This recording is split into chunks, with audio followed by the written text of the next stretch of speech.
De retour sur le plateau des 24 heures chrono de l'International, nous entamons la 5e heure de direct et nous partons pour Zurich, cité alémanique de Suisse et capitale du canton de Zurich.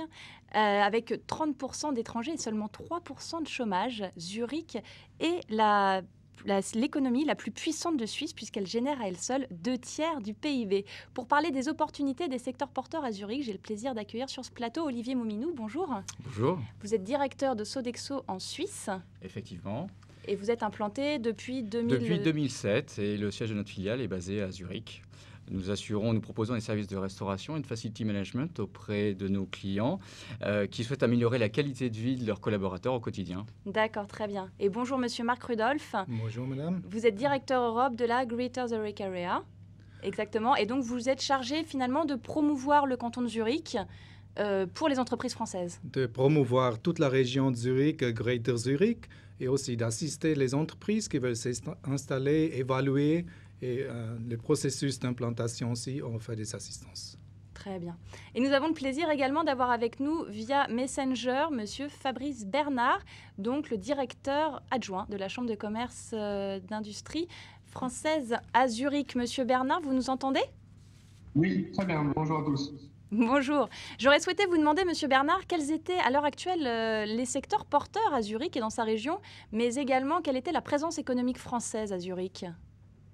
Alors, en matière de secteur porteur, je vais peut-être vous donner quelques chiffres assez rapidement sur le niveau des exportations de la France vers la Suisse par rapport à ce qui s'est passé tout dernièrement, donc premier semestre 2011. En l'occurrence, on était sur un volume d'échange entre les deux pays à 12,4 milliards d'euros, ce qui est extrêmement conséquent. Et les secteurs les plus représentés étaient l'agroalimentaire, l'aéronautique, la joaillerie-bijouterie, l'automobile et le secteur de l'électricité. Voilà pour le secteur porteur. Par rapport à la présence française ici, quelques mots peut-être sur la communauté française, justement de quoi elle se compose, de combien de personnes elle se compose. Au dernier comptage, donc il date de tout début janvier de cette année, nous recensions 25 600 Français inscrits sur les listes du consulat de France ici à Zurich. Ces 25 600 Français sont composés à 52% de femmes, 48% d'hommes, donc une quasi-parité. Et ce sont pour la plupart d'entre eux des personnes actives, donc ils viennent travailler à Zurich pour y trouver de l'emploi. Comme vous l'avez mentionné en introduction, on a un taux de chômage ici à 3,2% pour la ville et le canton de Zurich, entre 3,3% de niveau national. Ce sont des personnes également qui souvent ont des responsabilités extrêmement élevées dans leurs entreprises et qui maîtrisent très bien, pour la plupart d'entre elles, les langues étrangères, prioritairement l'allemand et l'anglais. Très bien. Merci beaucoup, Monsieur Bernard. Monsieur Rudolph, donc, vous qui êtes chargé de promouvoir cette région, quelle est l'attractivité, quels sont les secteurs porteurs à Zurich, hormis ceux qu'a présenté Monsieur Bernard Les secteurs porteurs, je dirais, ce sont tous les secteurs de haute valeur ajoutée. Ça peut être dans les secteurs technologie de précision, disons, environnementale, médicale, optique, optoélectronique. Il faut savoir qu'en Suisse, machines-outils et toutes ces industries et fournisseurs de ces industries, aussi les TIC, les technologies d'informatique, sont très importantes. Alors, la Suisse n'est pas tellement pour la production en masse, pour des articles bien chers, mais c'est plutôt pour une bonne valeur ajoutée. Il y a beaucoup d'opportunités pour tout le monde, les Français inclus. Et vous, Monsieur Mouminou, donc Sodexo s'est implanté à Choisy-Zurich comme implantation. Exactement. Pour quelle raison ? En fait, les sociétés, c'est vrai que la Suisse accueille de nombreuses sociétés internationales et françaises. Et ces sociétés internationales, bien souvent, travaillent avec Sodexo à l'étranger. Et pour nous, c'était une évidence de venir travailler en Suisse, puisque nous suivions quelque part aussi les entreprises internationales avec lesquelles nous travaillons. Exactement. Oui. D'accord, très bien. On va écouter tout de suite Monsieur Jean-Philippe Keil, donc, qui est associé Mazars et qui est également conseiller du commerce extérieur à Zurich, nous parler des différentes opportunités à Zurich. On l'écoute. Alors, les opportunités d'affaires sont réelles à Zurich, particulièrement si l'on considère que cette ville, avec son agglomération, compte à peu près 1 million d'habitants, soit un 1/6 de la population suisse, et représente avec la Suisse alémanique les 2/3 du produit intérieur brut de ce pays. Les opportunités d'affaires donc sont réellement existantes, particulièrement dans le domaine des services financiers, des services aux petites et moyennes entreprises, sachant que la Suisse présente aussi cette caractéristique, tout comme l'espace allemand, d'avoir un réseau de PME industrielles très actives et très tournées vers l'exportation. Donc un secteur économique dynamique. Ce que j'aurais aimé savoir, c'est finalement quelles sont les caractéristiques du marché suisse et plus généralement, en tous les cas, plus spécifiquement, du marché zurichois, Monsieur Rudolph. Je dirais que le marché suisse est une moindre taille que d'autres marchés, mais il est très très intéressant. Il y a une densité d'entreprises. On peut aussi prester des services pour toutes ces entreprises. Et les exigences sont assez élevées, la qualité du service à prix juste, c'est pas que les Suisses ont trop d'argent pour dépenser, mais si le produit, le service a un certain spécial, quelque chose en plus, disons, ou une nouvelle idée, disons une toute nouvelle idée. Vous savez que la pêche libre du caviar est interdite maintenant, alors un Suisse maintenant élève des esturgeons en Uruguay, mais tout le concept est suisse, la gérance, la stratégie est faite en Suisse. Alors ça pourrait être l'idée d'un Français avec toute sa tradition gastronomique, n'est-ce pas? Et puis je pense aussi, effectivement, il faut pouvoir prouver aux Suisses la qualité de nos services. On démarche des clients suisses en prouvant réellement avec des vraies références, non seulement à l'étranger, mais aussi en Suisse. Comment vous êtes intégré au marché suisse? Qu'attendait finalement le consommateur suisse? Il attend la qualité, ça c'est très clair. Je dirais le Swiss Made, je pense que M. Rudolph peut me confirmer, le Swiss Made est vraiment très, très, très important. Donc il faut prouver que la qualité est là, que nos références sont fiables au niveau de la Suisse. Parce qu'il faut savoir aussi que le consommateur suisse est assez prudent. Il ne prend pas beaucoup de risques. Mais par contre, s'il a confiance, alors à ce moment-là, on peut développer du business. Ça veut dire peut-être aussi que le seuil est un peu plus élevé pour entrer dans certains marchés, par exemple l'éthique, pour travailler pour le secteur financier, pour les assurances, les banques.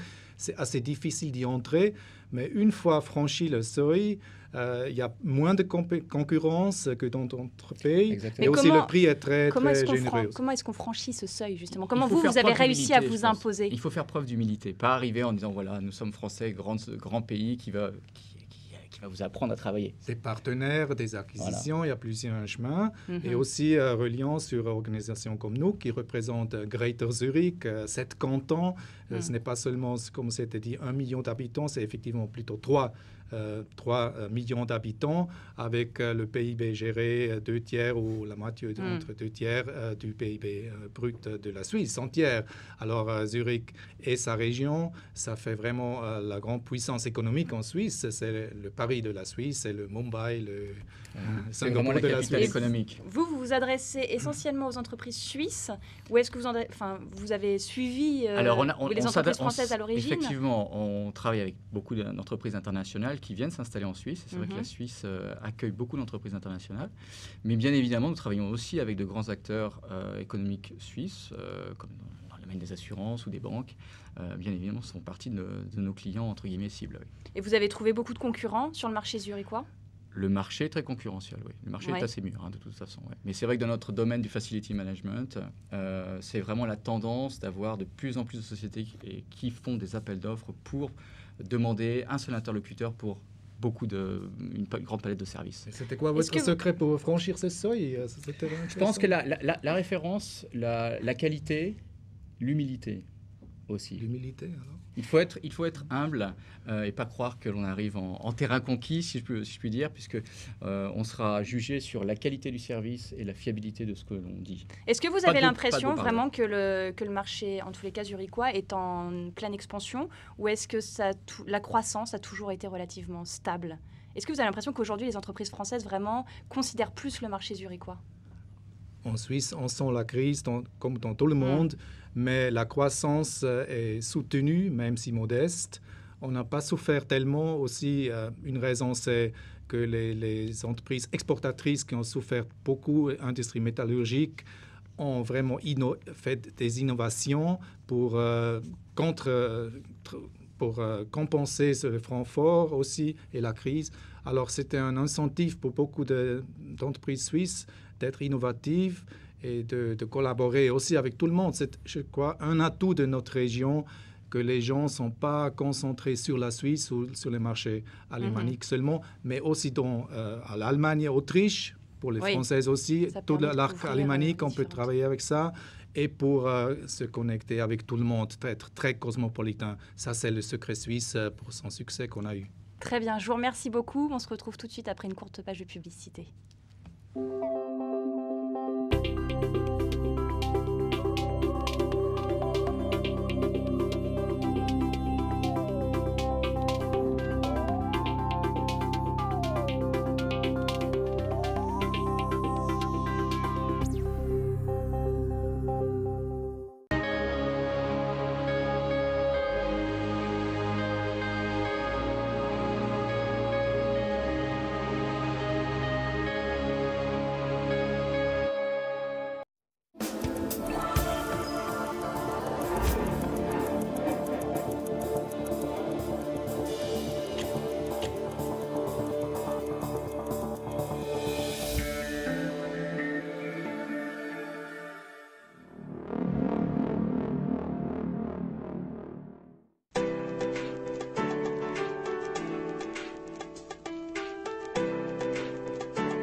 De retour sur le plateau des 24 heures chrono de l'International dédié à la ville de Zurich, Monsieur Klein et Monsieur Concoli. Bonjour. Bonjour. Vous nous avez rejoints sur ce plateau pour aborder la thématique de la législation au travail notamment.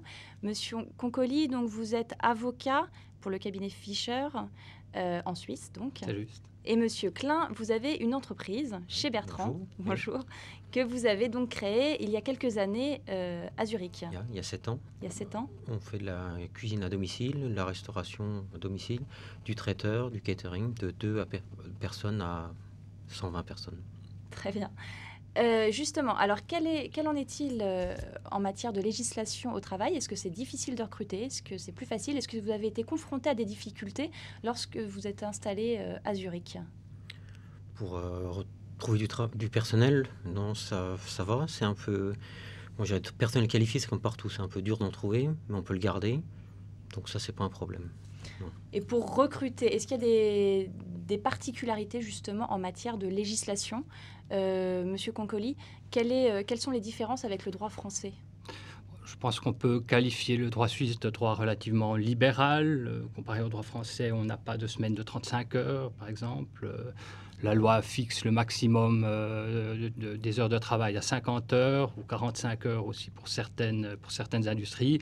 Donc ça reste à la liberté entre les parties de définir le nombre d'heures de travail hebdomadaire. On est généralement maintenant entre 40 et 42 heures par semaine. Donc on travaille relativement beaucoup en Suisse. Les employeurs demandent beaucoup. Les employés donnent aussi beaucoup.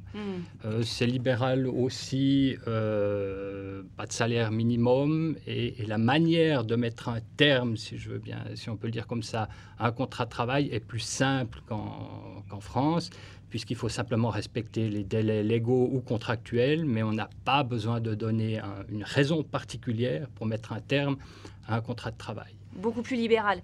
Monsieur Klein, vous, j'imagine que dans votre activité, vous n'avez pas un besoin continu du même nombre de salariés. On n'a aucun personnel fixe.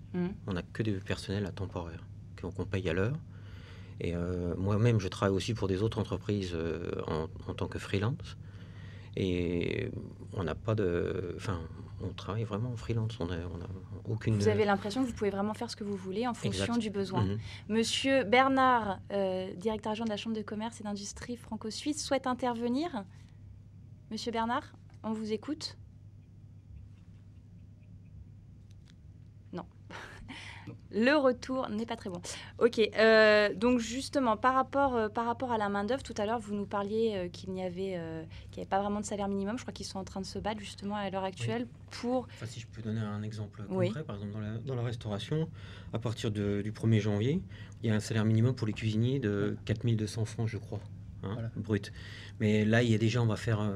le patronat peut faire contourner ça en disant, à la place de pouvoir t'embaucher à 100%, on va t'embaucher à 80%, si le salaire est trop élevé. Ah oui, d'accord. C'est vraiment adaptable et c'est vraiment l'employeur finalement. On peut changer on peut changer le contrat de travail d'un employé en cours de son emploi, que je veux dire, s'il est d'accord. Il n'y a pas vraiment de sécurité là pour le coup, pour l'employé. Ça dépendra, oui et non, ça dépendra aussi des secteurs économiques. Il y a certains où il y a ce qu'on appelle les conventions collectives de travail, donc entre les patrons et les employés, où là on peut discuter d'un salaire minimal, etc. etc. Et c'est vrai ce que vous dites, il n'y a pas forcément de protection des employés, même si le droit suisse a quand même toute une batterie de règles, ce qu'on appelle impératives, auxquelles on ne peut pas déroger en défaveur de l'employé. Mais ce qu'il faut voir, c'est qu'il y a un grand respect, il y a une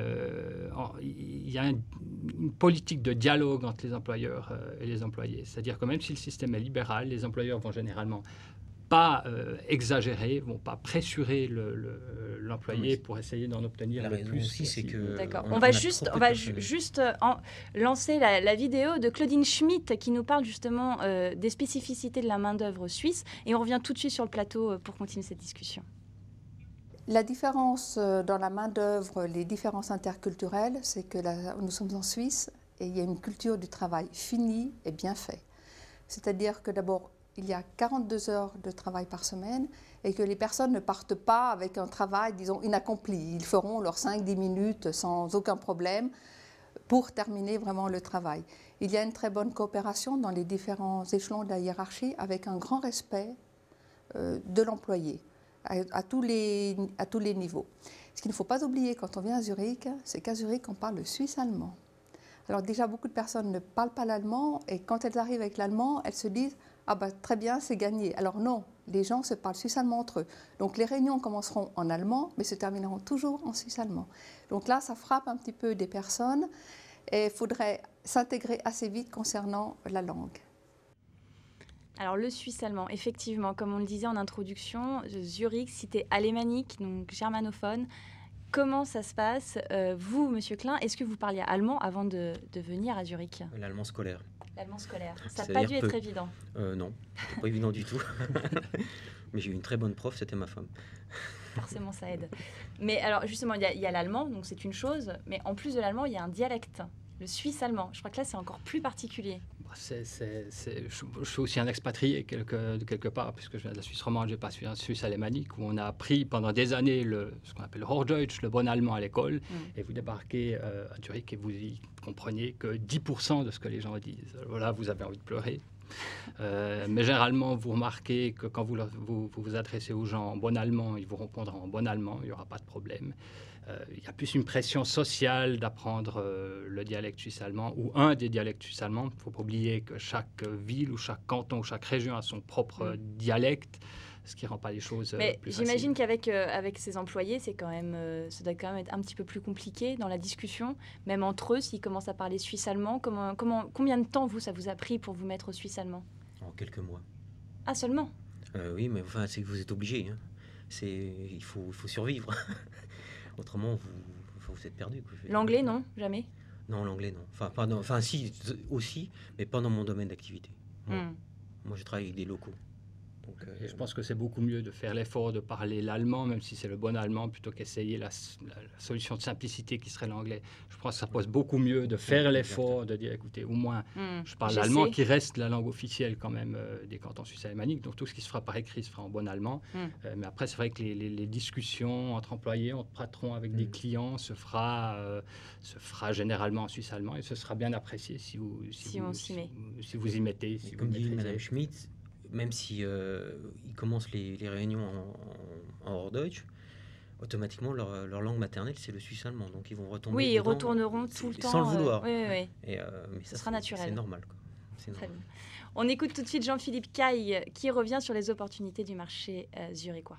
On l'écoute. Alors, tout comme dans l'environnement allemand, le marché suisse se caractérise par une très grande proximité entre les différents opérateurs.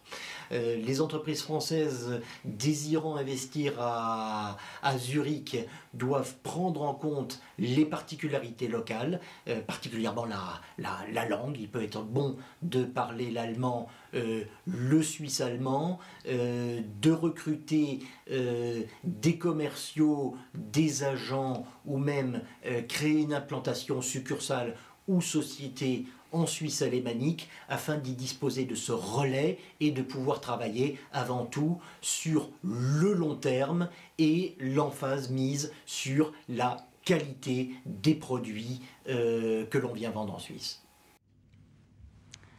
De retour sur le plateau, alors pour parler justement de la création de sociétés plus particulièrement et des formalités lorsqu'on souhaite s'implanter à Zurich, quelles sont les formalités administratives, juridiques, selon les cantons, les réglementations diffèrent. Qu'en est-il pour le marché de Zurich, Monsieur Klein? Qu'est-ce que vous avez choisi comme modèle économique pour votre société? Nous sommes en nom propre. Je pense que ça se dit comme ça en France. Et les démarches sont très faciles. Moi, je suis allé au registre du commerce, je me suis inscrit. J'ai dû payer dans les 250 francs suisses. Donc, ça fait à peu près 200 euros à peu près. Euros, oui. Et voilà, après, c'est fini, ça marche. C'était terminé. C'est terminé, oui. Donc, pas vraiment de difficulté en matière de création juridique d'entreprise? Non, en tout cas pour une raison individuelle, on appelle ça comme ça, une raison individuelle, c'est très informel, effectivement. Vous n'êtes même pas obligé de vous inscrire au registre du commerce. Vous devez le faire si vous avez un chiffre d'affaires annuel supérieur à 100 000 francs. Et c'est tout ce qu'il y a à faire. Quelles sont les différentes autres formes de sociétés? Les plus courantes, ce seront les sociétés anonymes et les sociétés à responsabilité limitée, où là, une raison individuelle est parfaitement transparente. Elle n'a pas d'existence juridique propre, elle n'a pas d'existence fiscale propre. Les sociétés comme la société anonyme et la société à responsabilité limitée sont des entités juridiques avec une personnalité juridique propre, fiscalement un sujet fiscal indépendant. Et c'est un peu plus compliqué de les constituer. Il est conseillé d'abord de prendre contact avec un professionnel de la branche qui vous expliquera quels types sont à disposition, quelles sont les formalités. Après, vous devrez déposer le capital propre de la société, 20 000 francs pour une SARL, au minimum 50 000 francs pour une société anonyme, et ensuite passer devant un notaire qui dressera l'acte authentique de constitution de la société. Ces règles sont applicables partout en Suisse, donc Zurich, Bâle, Genève, ce sera la même chose. La particularité, ce sera peut-être le notariat. Certains cantons ont un notariat libre, comme par exemple le canton de Bâle-Ville, tandis que Zurich a un notariat administratif, je vous ai dit, c'est l'administration qui s'occupe de faire ça. Donc vous aurez peut-être un petit peu moins de flexibilité si vous avez besoin d'actes bilingues, par exemple, de statuts bilingues ou d'actes de constitution bilingues, que certains avocats ou certains notaires pourraient proposer dans leur bagage. Qui ont des schémas ou des paquets tout faits pour inscrire ces sociétés bilingues. Tout en sachant que la langue officielle à Zurich restera l'allemand, donc les textes, s'ils font foi, seront en allemand. D'accord. En matière de contrat, quand on souhaite conclure des contrats avec d'autres entreprises, j'imagine que vous avez été confronté à ce problème, Monsieur Klein. Comment ça se passe? Est-ce que c'est toujours aussi libéral comme en matière d'embauche un contrat? Est-ce qu'il y a des spécificités dans le contrat lorsqu'on travaille à Zurich?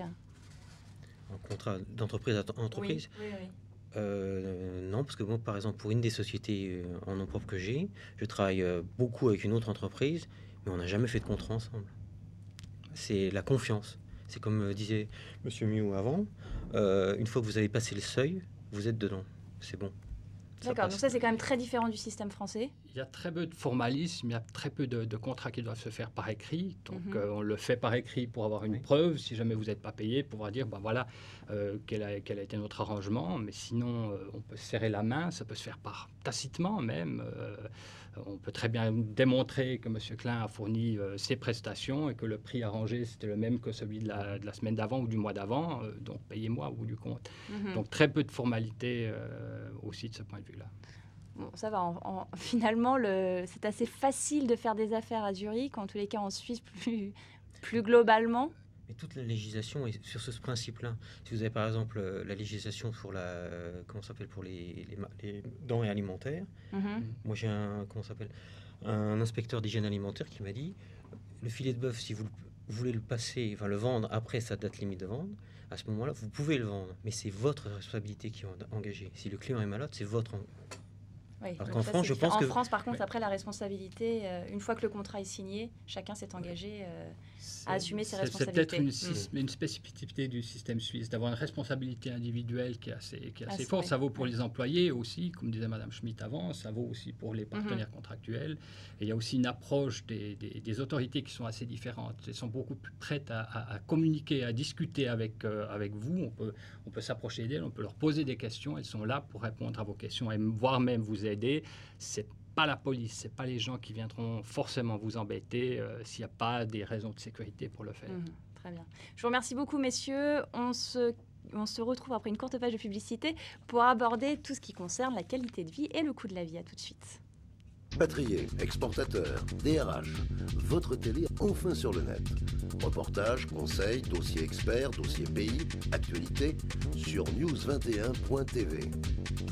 Expatriés, exportateurs, DRH, connectez-vous sur news21.tv. Maintenant, vous pouvez voir votre interlocuteur même si des milliers de kilomètres vous séparent. Avec les conversations vidéo HD, aucun sourire, signe ou clin d'œil ne vous échappe. Plus besoin d'émoticônes. Avec Messenger 2011, vous n'avez jamais aussi bien gardé le contact.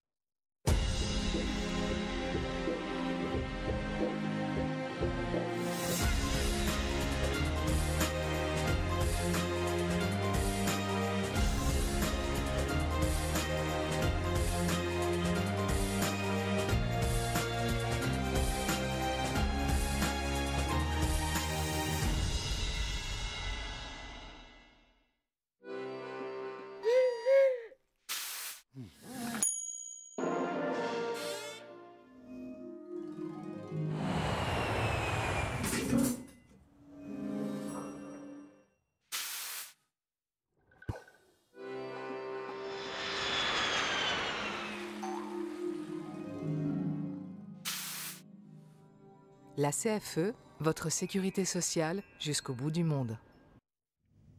De retour sur le plateau des 24 heures chrono de l'International dédié à la ville de Zurich, Monsieur Mouminou nous a rejoint pour parler d'intégration et de qualité de vie à Zurich. Monsieur Mouminou, on parlait tout à l'heure du dialecte suisse-allemand, vous le parlez, vous ? Je le comprends. Je le comprends après quelques années passées à Zurich. Je le comprends, je parle l'allemand, comme ces messieurs disaient, effectivement, on commence en général les réunions en allemand, les termine en suisse-allemand. Donc là, c'est impératif. Il faut parler l'allemand de toute façon. Oui, vous le comprenez quand même. Ça, c'est sûr, oui. Bon, c'est déjà pas mal. Monsieur Fabrice Bernard est toujours avec nous via Messenger. J'aurais souhaité vous demander, Monsieur Bernard, quelle était la présence française à Zurich et quelle était son évolution ?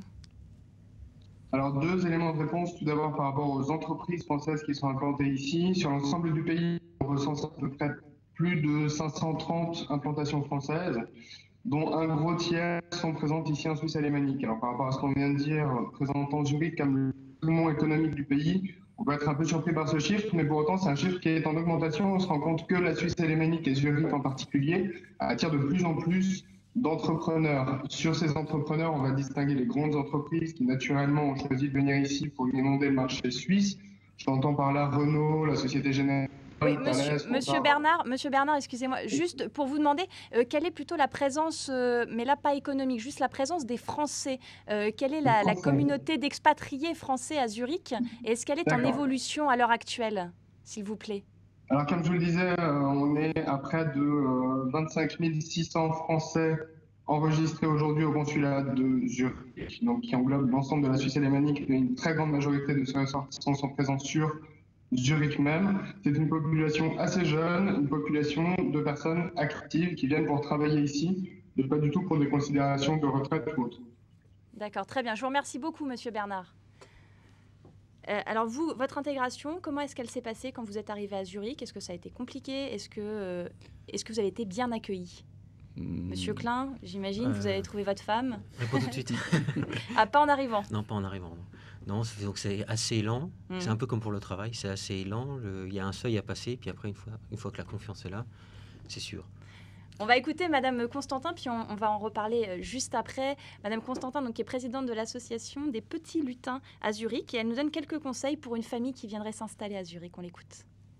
Alors, dans un premier temps, c'est de prendre rendez-vous ou contact avec une association francophone qui va peut-être vous aider dans les premières démarches et puis les petits conseils des us et coutumes de la région, notamment le système scolaire ou les magasins, les commerces. Moi, je leur conseillerais aussi encore de les immerger dans la culture suisse-allemande, c'est-à-dire de les mettre dans un groupe de jeu. C'est une demi-journée par semaine. Et en contrepartie, de mettre aussi dans un groupe de jeu, il y en a quelques-uns sur la région de Zurich, francophones, pour qu'ils gardent cette culture française et que ça fasse le lien entre les deux. Dominique Constantin revient sur l'éducation également des enfants, parce que c'est vrai, quand on est français, qu'on éduque des enfants à Zurich, on se demande toujours, est-ce qu'il faut les mettre dans un lycée français? Est-ce qu'il faut leur faire acquérir la culture assez rapidement? Monsieur Klein, vous êtes père? Oui. Vous avez un enfant, c'est ça? Oui, mais moi, il va à l'école communale, là-bas. Vous avez décidé de le mettre à l'école communale ou parce que juste il n'y a pas les structures françaises adéquates? Non, c'est pas un problème de structure. Les structures françaises existent, mais moi, je pense qu'on va rester donc à Zurich.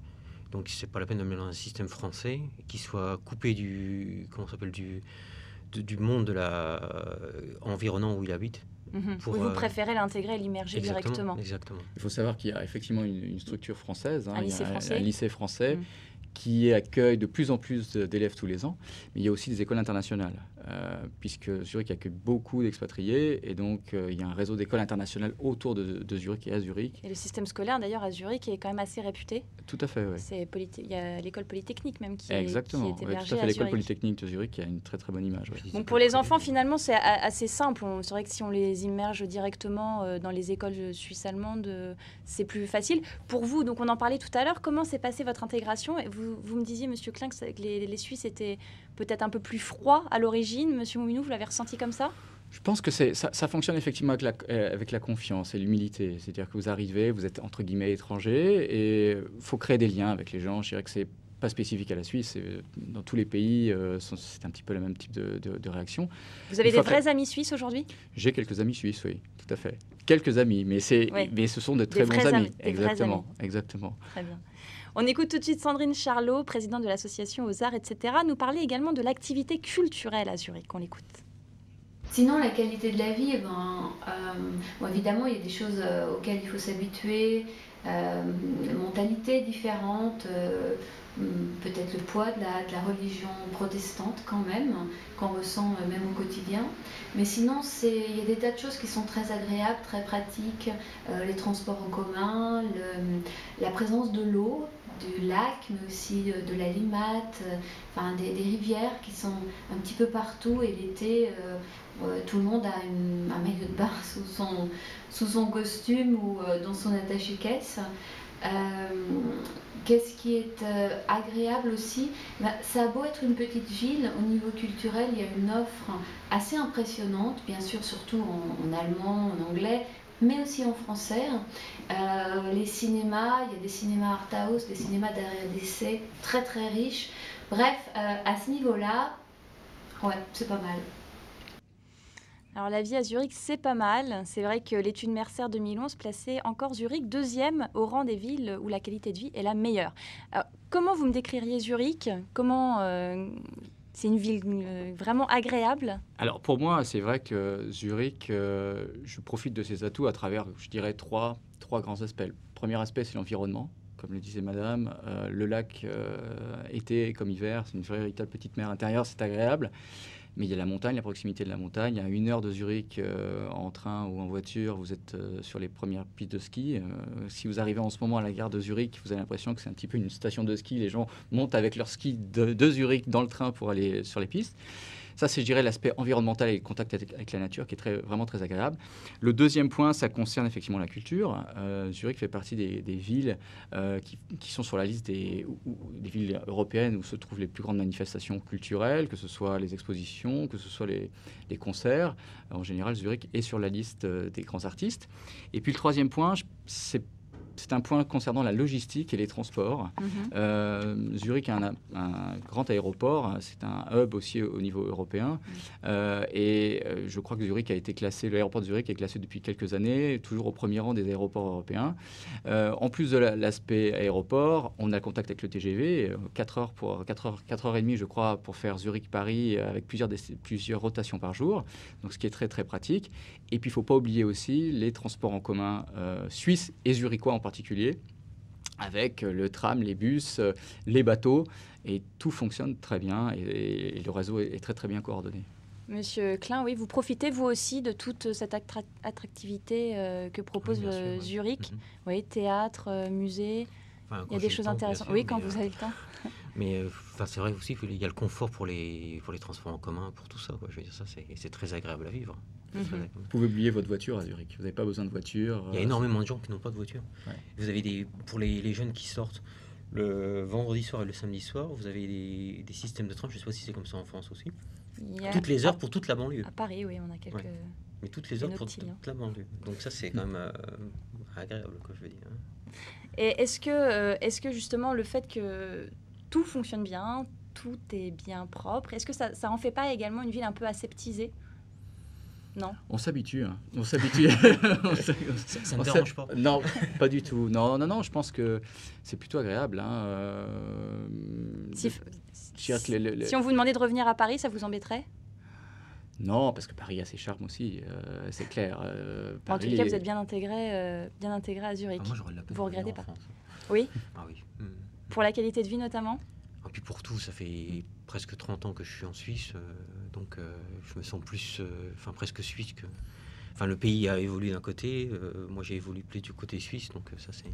vous changez d'un côté, et puis le pays d'origine change aussi, donc après ça vous ne voudriez pas revenir ? Non. On peut le comprendre. Très bien. On se retrouve après une courte page de publicité. À tout de suite.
De retour sur le plateau dédié à la ville de Zurich. On a vu tout à l'heure en présence de nos invités qu'il faisait bon vivre à Zurich. Mais alors qu'en est-il du coût de la vie ? Est-ce que Zurich est une ville chère ? Moi je pense que oui, la vie à Zurich est chère, en particulier pour les loyers, par exemple. Comment on fait pour se loger ? Alors, qu'est-ce qu'il faut vaut mieux privilégier ? Le centre-ville, plutôt la banlieue, la périphérie ? Disons que si vous avez les moyens, le centre-ville c'est très bien, mais il faut déjà avoir les moyens parce que vous avez des prix qui sont astronomiques. Vous avez une idée des fourchettes de prix comme ça pour moi j'ai des collègues qui habitent par exemple à 3 pièces cuisine dans le quartier 5 de Zurich. C'est-à-dire quartier 5, c'est au centre sans être très au centre. Ouais. Ils payent 2300 francs suisses pour un 2 pièces et demi. Voilà. Ah oui, c'est relativement cher. Ouais, non, c'est vrai que c'est cher, mais il y a aussi une grosse demande de logement.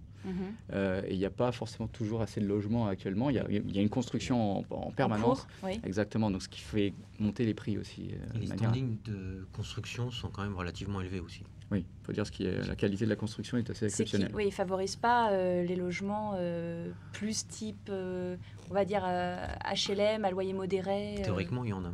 Il y en a, mais effectivement, c'est vrai que le rapport coût est quand même assez important. Vous avez décidé de vivre à la périphérie ? Non, enfin, nous, quand on avait le restaurant, on était au centre de Zurich. Oui. Et on voulait acheter un appartement. Oui. Mais au centre de Zurich, pour nous, c'était impayable. Donc on vous avez été obligé de privilégier. Oui, exact. Est-ce que le coût de la vie, les salaires sont élevés, hein, je crois qu'ils sont quand même en accord avec le coût de la vie. Oui, avec le coût, oui. Oui. Mais est-ce que le coût de la vie quand même pèse sur la vie de tous les jours finalement ? Quand on fait les comparaisons avec les prix, c'est vrai qu'en Europe, je dirais en France, c'est vrai qu'on ouvre de grands yeux, on dit mais c'est pas possible, c'est vraiment beaucoup plus cher. Maintenant, c'est vrai que les salaires, dans la majorité des cas, sont adaptés pour conserver un pouvoir d'achat quand même minimum. Mais c'est vrai qu'il y a des éléments comme la sécurité sociale, par exemple, où c'est le marché privé.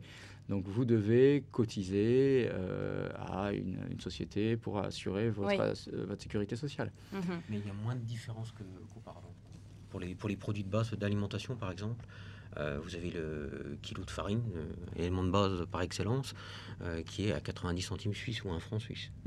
Finalement, c'est vraiment le poste-logement aussi qui coûte relativement cher. Assurance maladie. Ça, on va en parler justement parce que Claudine Schmitt va nous faire un petit topo de la situation concernant les coûts de la vie courante. On l'écoute. Le coût de la vie à Zurich est en rapport avec les salaires. Tout est assez cher. Si on prend par exemple, pour ce qui est très courant, vous allez boire un café, le café est entre 4 francs 20 et 4 francs 50, ce qui correspond à 3,50 €, 4 € pour le café. Ce qui est très onéreux, il ne faut pas l'oublier, c'est le coût de la santé, que ce soit au point de vue déjà assurance, puisque l'assurance est par tête, et aussi le soin en lui-même. Un généraliste que vous payez en France à peu près 23 €, vous l'avez pour un équivalent de 80 €, voire plus. Donc ça, c'est vraiment pas à oublier pour les familles qui viendraient s'installer à Zurich. Autrement, le coût de la vie, pour l'alimentation, c'est quand même un peu plus cher que la France, bien que beaucoup de produits importés, grâce à la force du franc suisse, ont nettement tendance à baisser en ce moment. Ce qui est aussi très onéreux, ce sont les loyers, puisque vous n'avez pas d'appartement à moins de 2 000 € pour un appartement qu'on qualifie de 2 pièces plus cuisine. Donc là, il faut vraiment tenir compte de ce point de vue-là, surtout lorsque, à nouveau, on arrive avec une famille. Oui, donc Claudine Schmitt est quand même en accord donc, avec ce qu'on disait précédemment sur le plateau, donc le coût de la vie cher, des logements relativement chers. La santé, on l'évoquait tout à l'heure, quand même relativement cher. Comment est-ce que vous y êtes pris ? Est-ce que vous avez pris une complémentaire santé ? Est-ce que vous êtes avec la CFE ? Monsieur Mouminou, vous avez un contrat d'expatrié ? Non, j'ai un contrat local. J'ai un contrat local, mais au niveau de la sécurité sociale, entre guillemets, vous faites... j'ai fait comme, je dirais, tous les Suisses. Tous les ans, vous avez une espèce d'appel d'offres. Vous avez la possibilité de changer d'assurance. C'est très bien fait via Internet. Vous avez des sites comparatifs qui vous permettent de comparer les offres. Ça vous engage sur 1 an. Et ça dépend, je dirais, de la franchise que vous souhaitez prendre. Et les mensualités liées à l'assurance santé sont calculées en fonction de ça. Mais j'imagine quand même qu'il peut y avoir finalement un système de santé à 2 vitesses, avec des personnes qui ont les moyens et qui peuvent se payer une bonne santé, et puis d'autres qui les ont moins. Comme le disait madame, c'est vrai que c'est une assurance par tête. C'est-à-dire que pour des familles nombreuses, ça chiffre très vite, c'est vrai. Vous, Monsieur Klein, vous avez un enfant. Quand même, j'imagine que... Donc, je peux vous dire ce que je paye par mois, c'est dans les 1 000 francs. Pour tous les 3. Pour tous les 3. On est très bien assuré. Oui. Mais vous voyez le budget que ça fait. Et vous avez déjà eu l'occasion, je ne vous souhaite pas, mais d'avoir été hospitalisé. Oui. Et c'était vraiment, les coûts étaient vraiment supérieurs à ceux qu'on peut trouver en France, par exemple? Je ne connais pas les coûts en France, mais moi, par exemple, je me suis fait opérer du ménisque. Mon genou, ça a coûté 5 000 francs suisses. 5 000 francs l'opération? À l'opération. L'accouchement de ma femme, c'était, je crois, 18 ou 20 000 francs suisses. Ah oui. Mais par césarienne quand même. Mais obligé. C'était pas une césarienne choisie. Mais ça, c'est des choses qui sont prises en compte par la mutuelle que vous aviez choisie, ou alors non, c'est des sous en plus qu'il faut, avancer? Ça, j'ai rien avancé. Ah oui, voilà, là, ça a été pris en compte. Ouais. Mais il faut tabler sur une assurance à 1000 francs. Et en plus, c'est vraiment une assurance à deux vitesses, parce que nous, on est très bien assurés, mais je connais des gens qui sont moins bien assurés. Et si vous êtes moins bien assuré et qu'il y a des complications, par exemple, pour l'accouchement, eh ben, ils ont une franchise qui est quasiment plus élevée, donc qui leur coûte plus cher. Et même avant, il y avait des restrictions, je ne sais pas si c'est encore le cas, pour les accouchements, où vous ne pouviez accoucher que dans dans certains hôpitaux, selon la mutuelle que vous aviez choisie. Vous pouvez prendre une mutuelle, vous pouvez être assuré qu'avec certains hôpitaux ou que certains médecins, si vous êtes assuré vraiment au minimum. Donc ça, c'est... voilà. Ça peut, en tous les cas, c'est un paramètre à prendre en compte lorsqu'on s'expatrie à Zurich. Je vous remercie beaucoup, messieurs, d'avoir été avec nous sur ce plateau. Je remercie tous mes intervenants et je remercie également Fabrice Bernard, le directeur adjoint, on le rappelle, de la Chambre de commerce et d'industrie franco-suisse. Merci beaucoup, monsieur Bernard, d'avoir été avec nous. Juste pour conclure, j'aurais souhaité vous montrer ces livres, À faire ou ne pas faire, en Suisse, qui peuvent être intéressants lorsqu'on part s'expatrier et puis surtout lorsqu'on part entreprendre en Suisse et à Zurich. Il y a également le guide des affaires suisses et puis S'implanter en Suisse, donc sous la direction d'Ubifrance et puis également du cabinet Vischer. Donc Monsieur Concoli, vous pourrez retrouver quelques propos de Monsieur Concoli dans ce livre. Voilà, on se quitte. Tout de suite, vous retrouverez François Hénus qui vous présentera Alger en Algérie. Et puis moi, je vous retrouve plus tard. À plus tard, au revoir.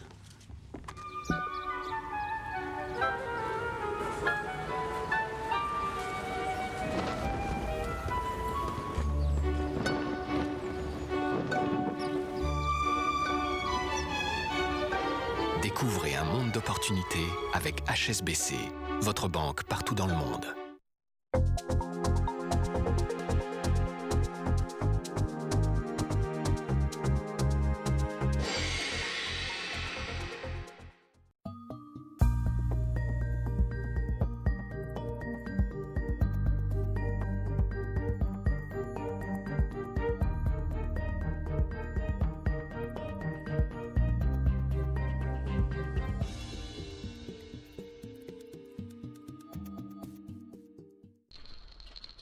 Ne confiez pas l'encaissement de vos impayés à n'importe qui.